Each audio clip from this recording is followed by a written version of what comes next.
Symbole d'alliance à la dictature, ces drapeaux français sont piétinés avant d'être brûlés.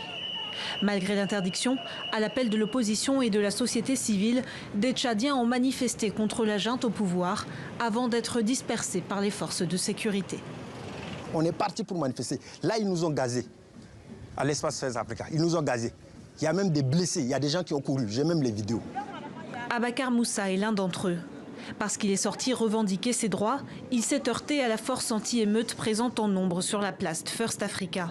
Et son corps en porte les stigmates. Ils ont commencé à jeter d'abord des gaz lacrymogènes sur nous. Et nous, on a essayé de résister. Et après, c'était des barres réelles. Donc, devant les barres réelles, c'était difficile de continuer la marche. On s'est dispersé en cascade. À la tête du pays, 14 généraux et un nouvel homme fort, Mahamat Idriss Itno, 37 ans, fils de l'ex-président Idriss Déby, mort après 30 ans de règne sans partage. Un air de déjà-vu inacceptable pour beaucoup de Tchadiens qui exigent la démocratie. Ce qui ne s'obtient pas par la force s'obtient par le dialogue. Écoutez les peuples, c'est très important. On ne peut pas diriger un pays sans le peuple. On peut marginaliser un peuple et prétendre être un dirigeant. Si la France est dans le viseur des manifestants, c'est pour son soutien au nouveau régime militaire.